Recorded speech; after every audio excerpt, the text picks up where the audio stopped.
Total ময়মনসিংহের সমস্ত শ্রেণী পেশার মানুষই, ময়মনসিংহের গণমাধ্যমের নেতৃবৃন্দ, কর্মীরা। সংস্কৃতি মন্ত্রী নিতাই রায়চৌধুরী বলেছেন, বিধ্বস্ত অবস্থায় দায়িত্ব নিয়েছেন বিএনপি। ভঙ্গুর শিক্ষা ও সংস্কৃতি ব্যবস্থা নতুন করে গড়ে তোলার চেষ্টা চলছে। মত ও চিন্তার পার্থক্য থাকলেও ঐক্যের মাধ্যমে দেশ গড়তে চায় সরকার। তিনি বলেন, সমাজের বিভাজন ও সংঘাত দূর করে বৈষম্যহীন দেশ গড়তে কাজ করছে সরকার। অন্যায় বা দুর্নীতি করলে শাস্তি সবার জন্যই সমান, কাউকে ছাড় দেওয়া হবে না।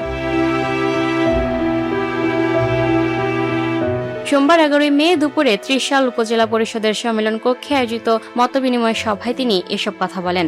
জাতীয় কবি কাজী নজরুল ইসলামের 127তম জন্মজয়ন্তী উপলক্ষে 2 দশক পর জাতীয় পর্যায়ের অনুষ্ঠানের প্রস্তুতি সভায় অংশ নিতে ত্রিশালে যান মন্ত্রী। সভা শেষে কবি নজরুলকে ঘিরে থাকা বিভিন্ন স্থাপনা পরিদর্শন করেন তিনি। সংস্কৃতি মন্ত্রী বলেন, আগামী 21 থেকে 25 মে পর্যন্ত 5 দিনব্যাপী অনুষ্ঠান সফল করতে মন্ত্রণালয় নিয়মিত প্রস্তুতি সভা করছে। অনুষ্ঠানের শেষ দিনে প্রধানমন্ত্রী উপস্থিত থাকবেন বলেও জানান তিনি বলেন, এখানে 5 দিনব্যাপী অনুষ্ঠান হবে। 5 দিনে 5 জন মন্ত্রী এখানে আসবেন। ত্রিশাল ও ময়মনসিংহকে ঘিরে সাংস্কৃতিক সম্ভাবনার কথাও তুলে ধরেন মন্ত্রী।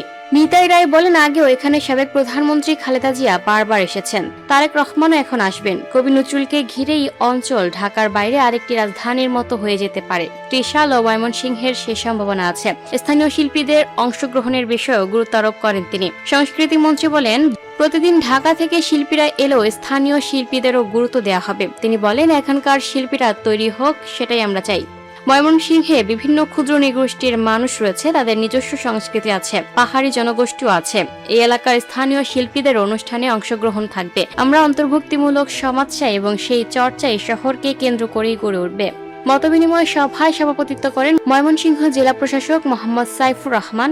বিশেষ অতিথি হিসেবে উপস্থিত ছিলেন ময়মনসিংহ 7 আসনের সংসদ সদস্য মোহাম্মদ মাহবুবুর রহমান, বিভাগীয় কমিশনার ফারাহ শাম্মী, জাতীয় কবি কাজী নজরুল ইসলাম বিশ্ববিদ্যালয়ের উপাচার্য অধ্যাপক ডক্টর মোহাম্মদ জাহাঙ্গীর আলম, ময়মনসিংহের পুলিশ সুপার মোহাম্মদ কামরুল হাসান, জেলা পরিষদের প্রশাসক সৈয়দ এমরান সালেহ, ত্রিশাল উপজেলা নির্বাহী কর্মকর্তা আরাফাত সিদ্দিকী সহ বিভিন্ন দফতরের কর্মকর্তা, রাজনৈতিক ব্যক্তিরা উপস্থিত ছিলেন।